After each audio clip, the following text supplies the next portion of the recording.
good morning. Thank you for joining me. My name is Trina Brenot, and I'm with Gulfport School District, and I am so excited that you will be joining us as we read another great story today. We're going to hear about the adventures of a little boy lovingly known as Dirtball Pete by his friends and family. Let's see how he came to be known. Dirtball Pete was written by ELA Brenot, and this book was dedicated to Mary Beth and Liam and all the mess that living makes. Dirtball Pete looked like something the cat dragged in. It was a fact. His mom said so, and his Aunt Marion agreed. Dirtball Pete also stunk to high heaven. This was another fact. His sister Amanda said so, and her friend Janine totally agreed. On any other day, this might be okay. In fact, might be quite normal. But it wasn't just any other day. It was the 50 States of Why They're Great day at school, and Dirtball Pete had a speech to recite. Dirtball Pete's mother had a lot of reasons to worry about this, but she also had a plan. The girls giggled on the sofa as Dirtball Pete was marched past, and they smirked on the stairs listening to the hot water run, and they ha-ha'd in the hallway as his mother's voice echoed off the tile walls of the bathroom.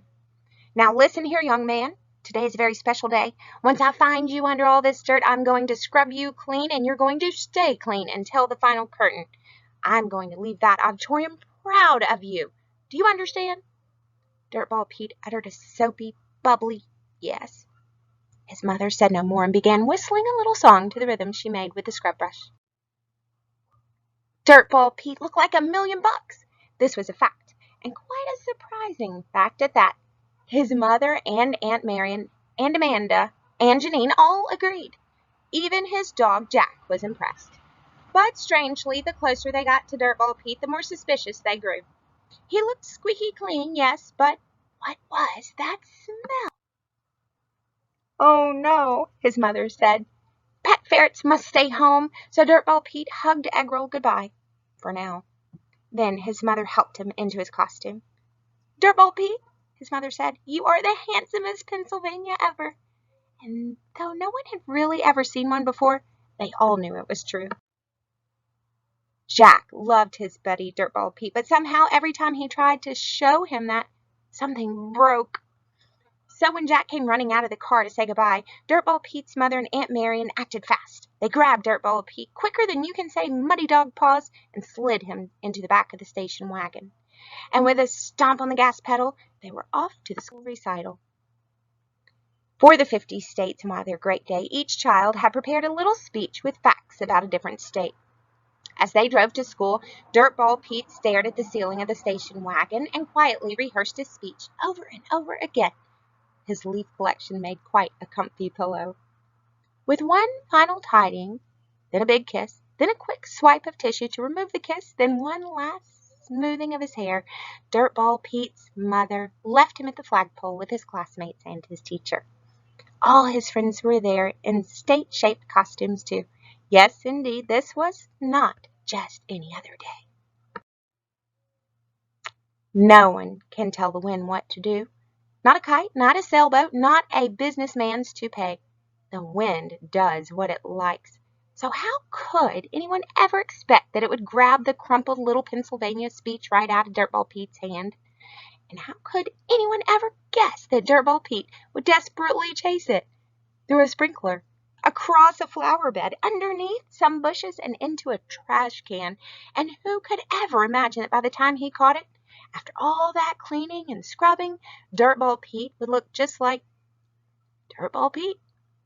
Not Dirtball Pete, that's for sure. In fact, he didn't even notice. Dirtball Pete happily joined his friends, all lined up and ready to go on stage. And just in time, the line was starting to move. But when Dirtball Pete took his place on stage, all soggy and damaged and stained, a round of gasps and murmurs went through the audience.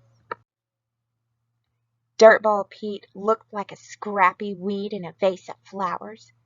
It was a fact. His mother sighed as the whispering audience agreed. She had wanted the world to see what a special and beautiful boy he was underneath all that dirt. The recital began.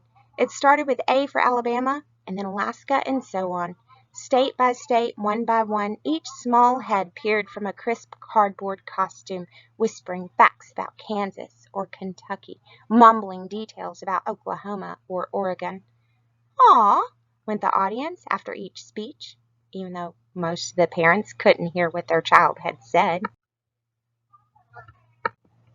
Clop, squish, clop, squish. Then it was Dirtball Pete's turn.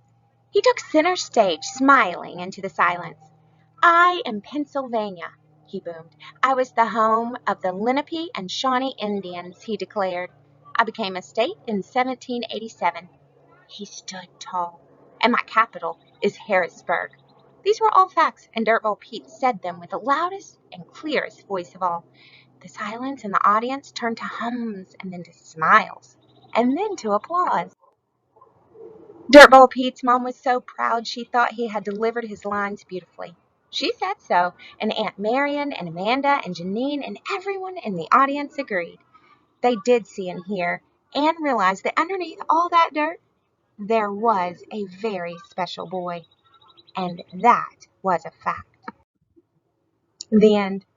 So, poor Dirtball Pete, he tried so hard to prepare for his state presentation and his big day at the recital at school, and his mom really wanted him to show what a great kid that he was.